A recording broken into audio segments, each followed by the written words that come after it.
friends. Happy Saturday and welcome to a preseason edition of FlamesNation Live. What's going on? Steinberg with you from the home studio, getting ready for the first preseason game of 2022. That's right. It's the Flames and the Vancouver Canucks. Little split squad action on Sunday. It's almost here. We're 3 days into training camp. We just saw our first little intra-squad scrimmage, and we've got lots to get ready for. There's lots to dive into when it comes to what we've seen so far through training camp. Who we've got in? Morgan first in, Dustin and Bryce all with us. Get your questions and comments in on the live chat right now. Would love to hear from you. Whatever you're thinking, whatever you want to talk about, questions, comments, so on and so forth. Michael in as well. And before we get anywhere, let's tell you first of all that Flames Nation Live is brought to you by our friends at DoorDash, where, look, I've been telling you for like 2 years now, go download the app, go create the account, and then go use the promo code FNLiveDD. And by doing that, you're going to get yourself 25% off your first order and free delivery. So download the app, create the account, use the promo code FNLiveDD, and get yourself 25% off your first order and get yourself free delivery. Flames Nation Live brought to you each and every time by DoorDash. So here's how things have gone in the first 3 days at training camp. Day one was 3 groups. It was kind of the first group, which went at 9:30. This is for the first 2 days. The first group went at 9:30, and they were very much a NHL heavy group. Pretty much all the NHL regulars were in that group. Then you kind of had the fringe group and the AHL group is your group 2. And then a lot of prospects and guys who were on kind of amateur tryouts were group 3. That's how things went in the first 2 days of camp. And then today, day 3 on the Saturday, was a little bit different because today was the intra-squad scrimmage. So they had 2 teams kind of split apart of the first 2 groups. There was NHL teams, kind of NHL players, guys who were established, and guys who were looking to make a little bit of an impact. So here is what things looked like in the scrimmage getting set for preseason game number 1. The red team was kind of the more NHL top-end heavy group, and this is the group that we're expecting to play in the Calgary half of the split squad game on Sunday night. So this is kind of what we're expecting the Flames to be bringing to the Saddledome against the Canucks on Sunday. So what looks like a top line that they're trying to try out of Lindholm, Huberdeau, and Toffoli. The Backlund line, good chance for Zary with the 2 PTOs. And then you've got 3 of your top 4 defensemen. Important to note, we're not expecting Nazem Kadri or Chris Tanev to play preseason games until much, much later on. And we're still waiting for Andrew Mangiapane to join the main group. But at some point, we're expecting him to be back, and very, very shortly. Like, we don't expect Andrew Mangiapane to be out for very much longer. So that is the group that we're expecting to play against the Canucks at the Saddledome on Sunday. That game goes at 6 o'clock Mountain Time. And then the team that we're expecting to go to Vancouver for the 5 o'clock Mountain Time start on the other half of the split squad against the Canucks. That's what we're thinking. So far less in terms of NHL star power. You still have to send a certain amount of veterans to preseason games, even when they're on the road. But you're talking about, kind of the bottom 6 acting as the top 6. You've got Zadorov as kind of your most experienced NHL defenseman. So the goalies are going to be flipped around a little bit. Also, the one thing that I would caution is that Dustin Wolf is going to be the goaltender, we believe, for this group, not Oscar Dansk. They went with 3 goaltenders during the scrimmage, but we're expecting Wolf to go to Vancouver.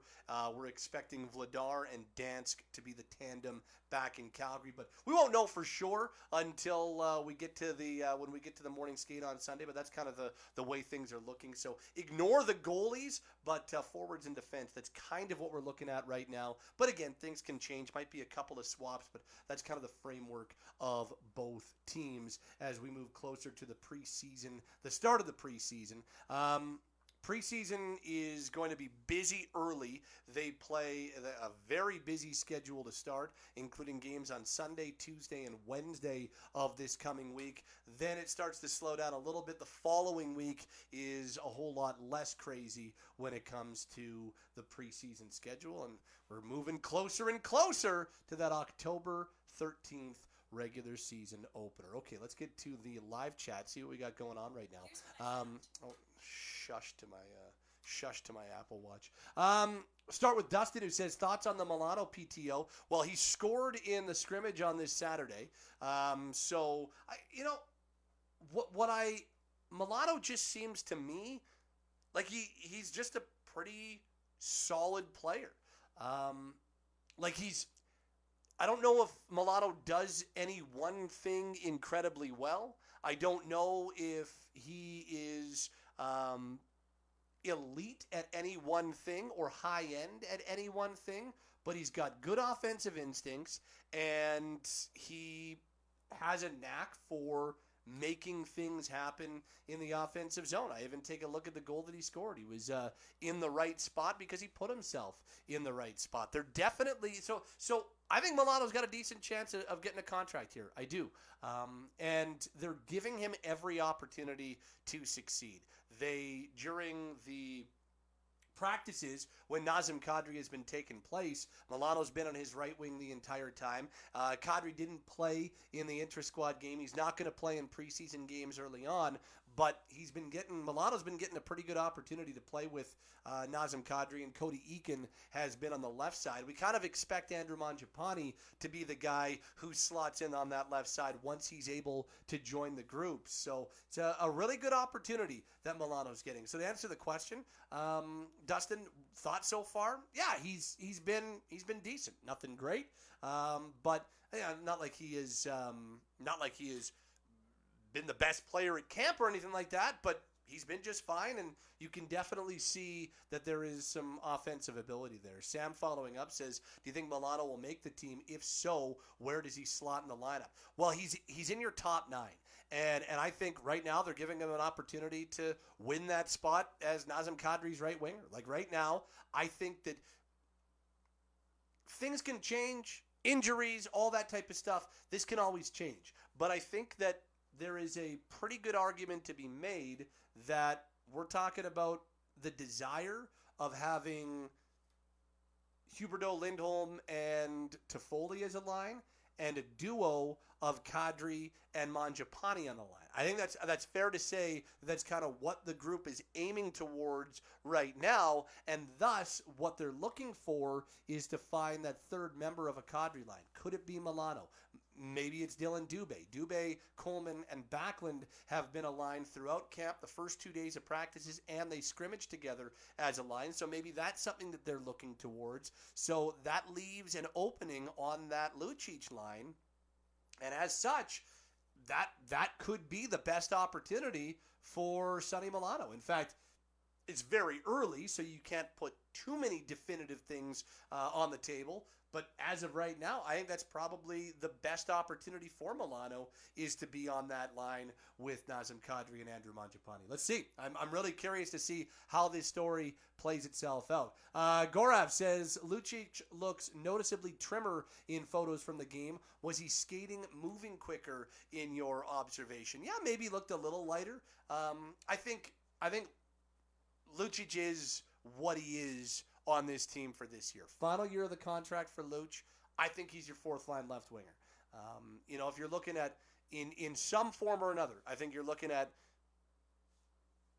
unless they don't find that guy, unless Milano doesn't become that guy on the Kadri line. But right now, the way things are shaping up, your left wingers, the top 3 left wingers, Huberdeau, Mangiapane, and Dubé. So that kind of slots Luch in as the number 4 left winger, which I think is probably where it is best suited as the season goes along. So he looks a little bit lighter, but I think, Milan's going to play a very certain role on this team. He's going to be asked to be reliable. He's going to be asked to be defensively responsible. And so, yeah, maybe I know a couple of people pointed that out, and I definitely saw it that, yeah, looks a little lighter, maybe a little bit lighter on his feet. So I don't know if it is a massive difference, but definitely does look a little trimmer so far in what we've seen in training camp. So that's a potential story to watch play out. But I do think everybody healthy, all things being equal, you're probably looking at Milan as the number 4 left wing on this team. Peter wonders how Trevor Lewis has looked so far. Lewis has been kind of as advertised. He is a very reliable, consistent veteran center/right winger. And I don't know if it's a guarantee that Trevor Lewis is an 82 game a year, like he's in all 82 this year, and no doubt about it, he is every night on the fourth line. I think there's going to be some competition. They re-signed Brett Ritchie. Brett Ritchie is coming off a very effective season, and I think Ritchie was probably, at least in my mind, Ritchie was the most effective fourth line player for the Flames last year. They brought in Rooney. They still have Lucic. They brought back Lewis. You know, there's Ruzicka. There's some other names kind of on the fringe that you could talk about. So, yeah, I think the fourth line, in terms of how it's constructed on a game-by-game or night-by-night basis, I think that could be the one area that you do see some change. You know, you're talking about Lewis is, 35, turning 36. Lucic is now approaching his mid-30s. So maybe it makes more sense to not play these guys all 82. I think you can be very confident in what Brett Ritchie is going to bring you. The good thing about Lewis, though, and what will keep him, I think, as an important part of this group, is that he can play all 3 of the forward positions. He can play down the middle, he can play on the right wing with the right shot, and he can play on his off wing, and he penalty kills. So all those things together, I think, does allow Lewis. I still think he's going to be a fairly regular member of this team. I just think there's a little bit more competition when it comes to the fourth line this year. And then Sam asks, what about Eakin? I don't know where Cody Eakin fits. I think he's got more of an uphill climb to get a contract than Milano does. I think there is, even Brad Treliving told me earlier this week, that there is a very, very defined role that they see Milano having the potential to fill, and now they want to give him every opportunity to prove that he can fill it. And that role is a top 9 winger specifically, even though he's got a left shot, specifically a top 9 right wing spot. And right now they're giving him an opportunity on the line with Kadri to see if he can win that. That's where they see Sonny Milano fitting and slotting is in the top 9 and giving them a little bit more zip offensively off the wing. It's not a guarantee he's going to do it, and he's got to prove that he can do it, but that's 100% where the Flames see him if they end up signing him. Eakin, I think, is just there's less of a defined role for him because Rooney, because Lewis can both play center, because you've got Ritchie coming back on a contract, because Lucic is in the final year of his deal. I just think there's more competition for the type of spot that Eakin is trying to earn. I'm not saying it's impossible, but I just think he's got a more difficult road to earning a contract off of PTO. Sasha wonders, is it important to sign Mackenzie Weegar before the season starts? I think that, yes, that would be ideal, but I don't think it's a deal breaker. Like, if this goes into the start of the regular season, I don't think that it's all of a sudden, he's not going to sign. As I've said for the last number of weeks, I am very confident that they'll get something done. Weegar continues to say they're working on it. Brad Treliving told me that is their goal, that is their desire. They're having conversations with the representatives on a regular basis. The rep is Matt Ebbs. So I think it's going to get done. Weegar wants to stay. As soon as Huberdeau signed his long-term deal in the summer, Weegar was basically, I'm in. I want to be here. So Weegar wants to stay. Everything that I am led to believe is that the Weegar camp is dead set on getting an extension done, and the Flames would like to keep him. So, as the GM always says, it all comes down to dollars and term. You just got to get those two minor things sorted out. How long and how much. They're grinding away at it. I think they'll continue to grind away at it. They're taking a run. And would it be ideal for it to happen before the start of the regular season? Yes, 100%. Is it a guarantee? And does that mean that this is something that doesn't get done? No, I'm not worried about that. Corey says he said that about Johnny. Everybody throws that in my face. Johnny was 5 minutes away from signing. It was a last-minute decision. Johnny was going to re-sign here. Every piece of intel that we got that said that Johnny wanted to re-sign, and he did. He almost did. 5 minutes before they announced that he's going the other way, they basically had a verbal deal done. Johnny did want to stay, or Johnny almost did stay. 5 minutes later, he changed his mind. So, and this one's a little bit different. That one was coy the entire way. This one, everybody off the record is saying that, yeah, they want to get this done. So, Corey, I get what you're saying. Yeah, but Uyghur is going out of his way to say he wants to stay long-term. Out of his way. Johnny, on the other hand, said, I'm going to address this once, and then I'm not going to talk about it, and we'll let Tree and my agent deal with it. I don't know. I think that even if you don't listen to what I'm telling you and what I understand about the situation, the tea leaves are even pointing to a different result than what we saw with Johnny Gaudreau. So, yeah, I'm quite confident. I said it on the radio a number of weeks ago, take it to the bank, and I still think that's what we're talking about when it comes to Mackenzie Uyghur, and I get it. The way that it went down with Johnny, I still think there's going to be, I say this very tongue-in-cheek because it's an actual serious thing, but there's a little Flames fan PTSD when it comes to what went down with Johnny Gaudreau and how it went down and how close he came to re-signing, and then he didn't end up signing. So I do get it. I fully do understand what you're saying, Corey. What else we got here? Gorov says, can Dubé play right wing? Maybe he gets an audition on the right side of Kadri and Milano with Backlund and Coleman. I just think Dubé has the potential for a big breakout. Yes, he can play right wing. He has played right wing, and I don't think that that's crazy. However, I think that it would be Kadri, Milano. I think it would be Kadri, Mangiapane, and Dubé, however, and maybe Milano. So I get what you're saying. Sorry, I read that wrong. Maybe he gets an addition on the right side of Kadri, and Milano goes with Backlund and Coleman. Sorry, I read that too quickly. Yes, I could see that potentially happening too. As of right now, they've got Dubé, Backlund, Coleman together as a line, and they have been consistently through the first 3 days of camp. But things change as camp goes along. This is very much an evolution. It's very much a process. So what is true as we're talking right now does not mean it's 100% true in a week from now. So I do think that's a possibility and could be something that we see down the road.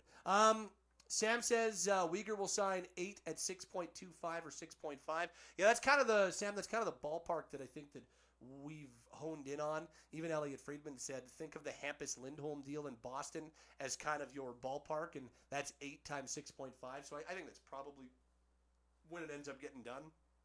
That's probably what we're talking about. And finally from Ryan, is there anywhere to watch the split squad games tomorrow? Yes. CalgaryFlames.com is streaming the home game, and I believe, so you can watch the home game on CalgaryFlames.com. And all of the road games after Sundays, the game in Seattle, the game in Winnipeg, and the game in Edmonton will all be streamed on CalgaryFlames.com. And even if you can't get to the games at the Saddledome, they'll be streamed on CalgaryFlames.com. So there are 7 preseason nights, 8 preseason games, and there will be a live stream at CalgaryFlames.com for all 7 nights the Flames are playing preseason action.